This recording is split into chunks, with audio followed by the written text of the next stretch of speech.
Did you think every Golden Age star delivered pure cinematic gold?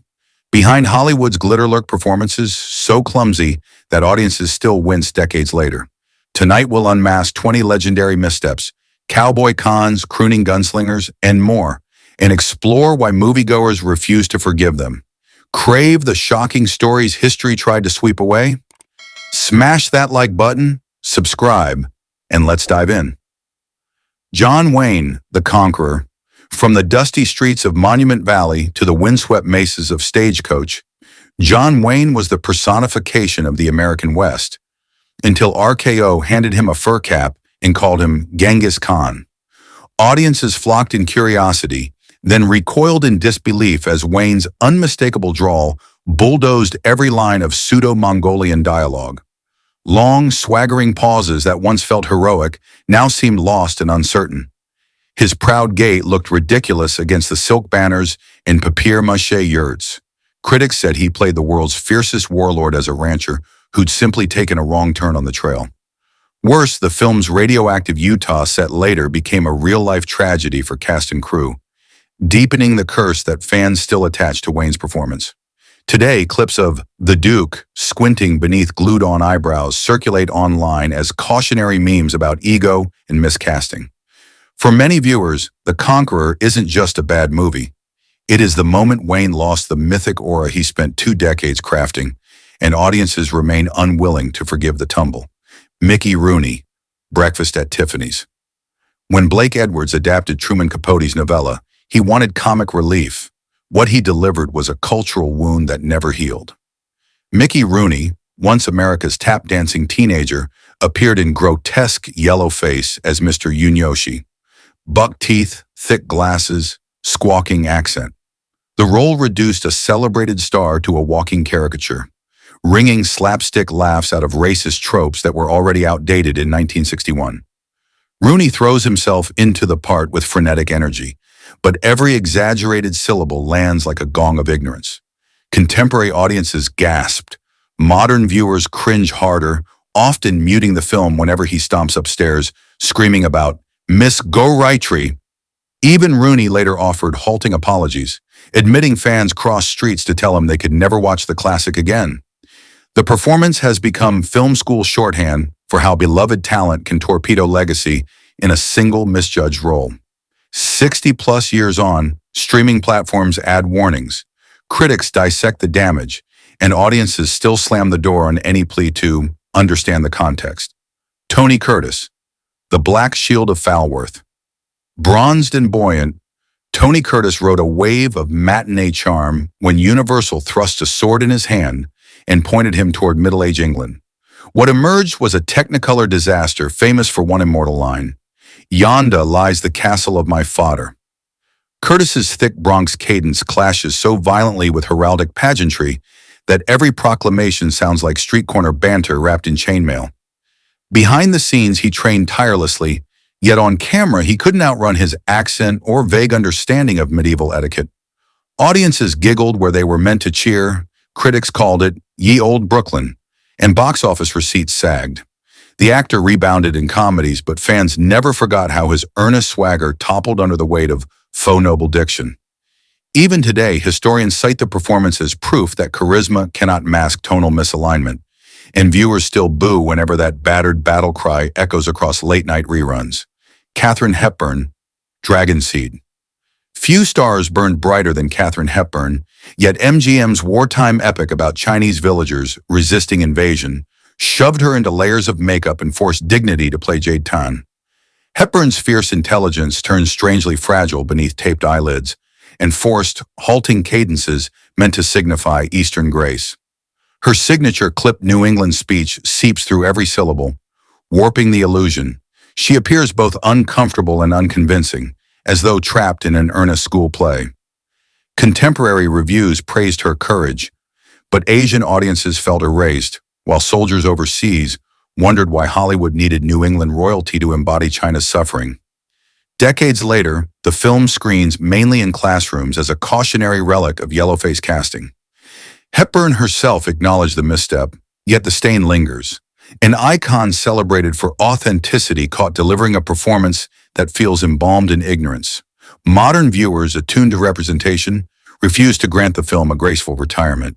Instead, they spotlight it as her most unwatchable hour. Marlon Brando, Mutiny on the Bounty. By 1962, Brando was cinema's storm, raw, magnetic, unpredictable. But on Tahitian waves, he capsized his own legend.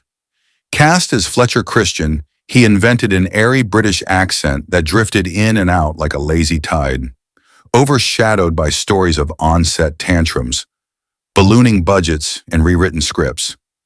His languid delivery, once electric in Streetcar, now felt indulgent, each pause an echo chamber of ego.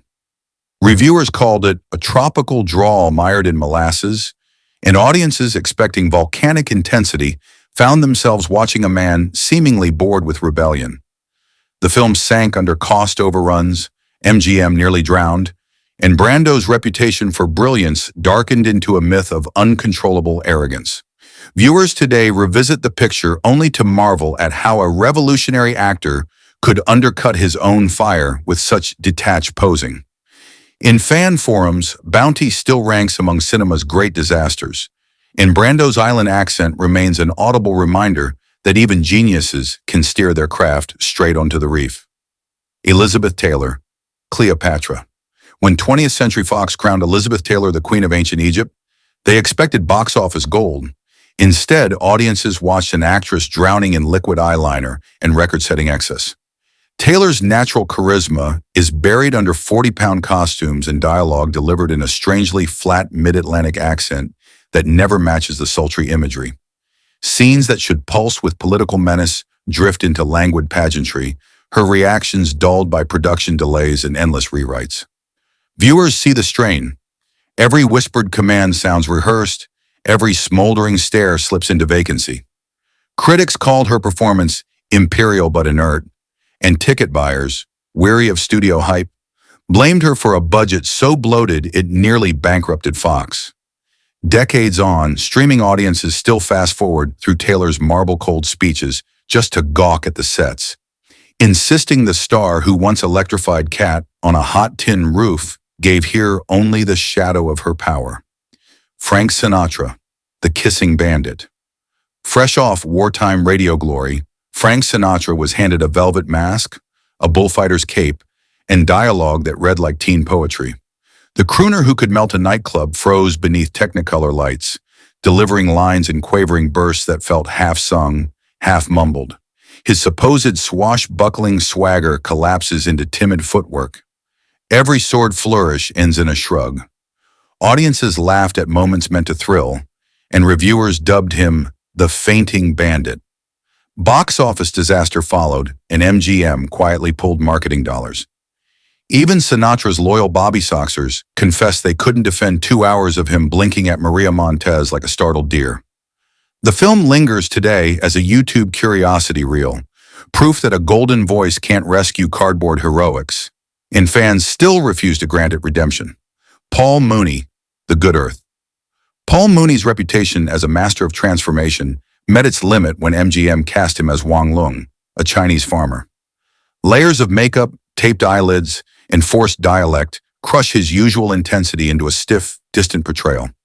His gestures feel studied rather than lived in. Emotional peaks flatten into melodramatic wails that play like community theater tragedy. While contemporary critics praise the film's scope, modern viewers see only yellow-face awkwardness that strips humanity from Pearl S. Buck's characters. Classroom screenings spark uneasy snickers, and social media threads rank Mooney's performance among Hollywood's most damaging miscasts. Audiences today grant him no quarter, arguing that the Oscar-winning actor committed a cultural erasure impossible to overlook. Gary Cooper, The Fountainhead. Tall, taciturn Gary Cooper excelled at laconic cowboys, but Ayn Rand's fire-breathing architect Howard Rourke required volcanic passion he could not summon. Cooper's slow drawl drags across monologues meant to blaze with ego. Each declaration of individualism lands like a bedtime story. His stiff posture and glassy gaze suggest confusion more than conviction, turning philosophical debates into somnambulant exchanges. Critics mock the block of marble performance. Ticket buyers shrugged, and the film vanished quickly from marquees. Today's audiences revisit the fountainhead hoping for operatic fury, only to find Cooper reciting ideology as though he'd rather be riding fences. Online forums rate it the dullest acting of his career, insisting it mummifies a story that should detonate with dissent. Elvis Presley, Haram Scarum. By 1965, Elvis's movies had slipped into formula, but Haram Scarum drove fans to outright revolt.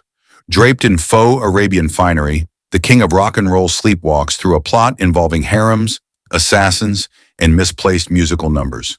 His trademark wiggle becomes a stiff shuffle.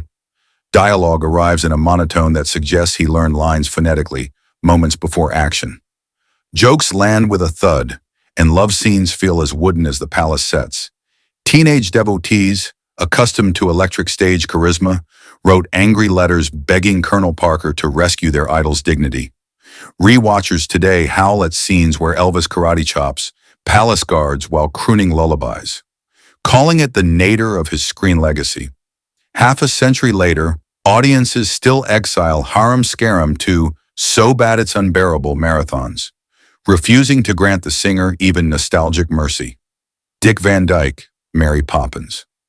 Before 1964, Dick Van Dyke was America's rubber-limbed charmer, every pratfall effortless, every melody light as air. Then Walt Disney handed him a chimney sweep's brush and told him to sound authentically Cockney. The result was a bewildering accent that darts between East London, the Ozarks, and Planet Nowhere, peppered with stray vowels no linguist could trace. Van Dyke capers with the zeal audiences loved, but each core blimey lands like a brick in a teacup. Even his co-star Julie Andrews flinches in visible sympathy.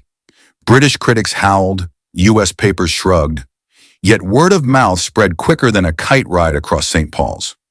Van Dyke later joked he learned the dialect from an Irish dialect coach who didn't know what he was doing, but the mea culpa arrived decades too late. Today, TikTok compilations roast every garbled syllable, and new viewers brace themselves for the worst accent ever recorded. The performance hasn't tainted the film's magic, yet audiences still carve out a special chamber of scorn for Bert's baffling banter, proof that even the sunniest entertainer can cast a long, clanging shadow on his own legend. Laurence Olivier, Othello. Sir Laurence Olivier, once hailed as the definitive Shakespearean, marched into cinemas painted dark brown from hairline to knuckles, convinced he could embody Moorish nobility with grease paint and guttural purrs. His meticulous diction becomes a strange growl. Each rolled R feels surgically implanted, not born of character. While 1960s critics applauded his fearless transformation, black audiences recoiled, and even fellow actors whispered that the choice felt grotesquely archaic. Olivier's towering talent can't disguise the discomfort. Gestures turn grandiose, emotion stiffens behind layers of latex, and the tragedy of Othello sinks beneath the very artifice meant to elevate it. Modern screenings come prefaced with disclaimers, and viewers watch through fingers, wincing whenever he widens eyes to telegraph jealousy. The film that once secured Oscar nominations now circulates mainly as a cautionary reel on racial insensitivity. Younger audiences, raised on authentic casting, refuse to grant Olivier a pass, insisting that genius chained to prejudice remains unwatchable. His Othello stands as a tragic footnote, a master actor felled by his era's blind spot. Charlton Heston, Touch of Evil. In The Ten Commandments, Charlton Heston split seas with pure authority. In Touch of Evil, he tried to bridge nations with a smear of bronzer and a wobbly accent. Cast as Mexican narcotics officer Ramon Vargas, Heston strides through Orson Welles' noir masterpiece wearing heavy makeup and solemn self-belief. His Spanish-inflected English slips whenever tension spikes, drifting back to the granite drawl audiences knew. Beside Welles' grotesque Hank Quinlan, Heston should blaze with righteous fire, yet he radiates awkward self-awareness, an actor trapped in cultural cosplay. Contemporary critics politely sidestep the miscasting, but modern viewers cannot. Each shouted, "Susanna sounds like Moses on vacation," and Twitter threads light up whenever the film streams, branding it browned-out bravado. Touch of Evil endures for Welles's bravura camera work, yet Heston's performance remains its discordant heartbeat, beating a reminder that star power can't outrun authenticity. Robert Taylor, Quo Vadis. Metro-Goldwyn-Mayer built Quo Vadis as biblical spectacle, banking on Robert Taylor's chiseled jaw to anchor swirling chariots in burning Rome. Instead, they got 2 hours of marble-carved stoicism. As Roman tribune Marcus Vinicius, Taylor delivers every declaration of love and loyalty in the same steady baritone, eyes fixed on a distant teleprompter only he can see. Opposite Deborah Kerr's gentle fervor and Peter Ustinov's hammy Nero, he becomes a handsome exclamation mark, visible but devoid of color. Audiences in 1951 accepted grandeur, yet murmured that Taylor seemed bored by the apocalypse. Re-releases in home video only magnified the hollowness. Viewers now snicker when Ustinov's flamboyant tyrant outacts Taylor with a single raised eyebrow. The epic survives for costumes and carnage, but Taylor's statue-still performance is cited in film courses as the danger of mistaking profile for passion. Clint Eastwood, Paint Your Wagon. By the late 60s, Clint Eastwood's Squint could stop a stampede. Paramount decided that Squint should sing. In Paint Your Wagon, the taciturn gunslinger trades six-shooters for show tunes, warbling "I Talk to the Trees" in a wistful whisper that barely rustles a leaf. His body language, built for quick draws, turns stiff amid choreographed merriment. He looks like a rattlesnake forced to square dance. Critics called the 3-hour lumbering musical a goldmine of embarrassment, and audiences who loved Eastwood's grit felt blindsided by his tremulous tenor. The film's bloated budget nearly buried the studio, and Eastwood himself later admitted he'd only taken the role for the paycheck. Today, clips of him crooning circulate as meme fodder, a reminder that even the steeliest icon can miss his mark when the script demands a serenade. Fans continue to skip the soundtrack, preferring their cowboys silent, or at least humming off camera. Joan Crawford, Trog. For nearly 4 decades, Joan Crawford radiated steely glamour, but her swan song trapped her in a latex cave with a rubber-suited half-ape, half-man. Playing anthropologist Dr. Brockton, Crawford delivers lectures to papier-mâché skulls while battling a budget that could barely afford batteries for the monster's eyes. Her once magnetic stare now flickers with visible panic as she recites pseudoscience about prehistoric brainwaves, each line landing flat against cardboard scenery. Fans who adored the ruthless sparkle of Mildred Pierce watched in horror as their heroine pleaded, "Trog, be good," with the earnestness of a children's puppet show. Reviews used words like tragic and humiliating, and Crawford's career ended not with a bow, but a whimper heard around the drive-ins. Modern viewers tune in expecting camp fun, then recoil at the sight of a legend wrestling a toy dinosaur arm. Proof that star power cannot outshine sheer absurdity. Decades on, audiences still refuse to grant her final role the courtesy of nostalgia, ranking Trog as the moment Hollywood betrayed its own queen. Bela Lugosi, Plan 9 from Outer Space. Bela Lugosi once chilled the world with a single raised eyebrow in Dracula, yet Ed Wood's ultra-cheap sci-fi nightmare reduced him to silent home movie fragments spliced between cardboard tombstones. Wood filmed Lugosi wandering his front yard in a cape, mumbling grief over a lost wife. Days later, the star died, and a taller, younger stand-in finished the part, face hidden behind a cloak. The result feels like a seance gone wrong. Lugosi appears, disappears, then reemerges as an obvious imposter, holding the cape across his face like a bad magician. Viewers see not performance, but exploitation. An aging icon's final moments repackaged as schlock. Early audiences howled with disbelief. Modern fans stream the movie to marvel at its unintentional cruelty, flinching whenever the real Lugosi shuffles on screen, skeletal and weary. No amount of cult affection erases the discomfort, and cinema lovers still condemn Plan 9 as a coffin nail driven into a once majestic career. Gregory Peck, Moby Dick. Gregory Peck's calm gravitas anchored To Kill a Mockingbird, but as Captain Ahab he traded measured dignity for forced fury, and the seams split wide. Director John Huston glued a grizzled beard to Peck's square jaw, instructed him to roar with Nantucket grit, and watched the actor struggle to bend his refined baritone into sea dog growls.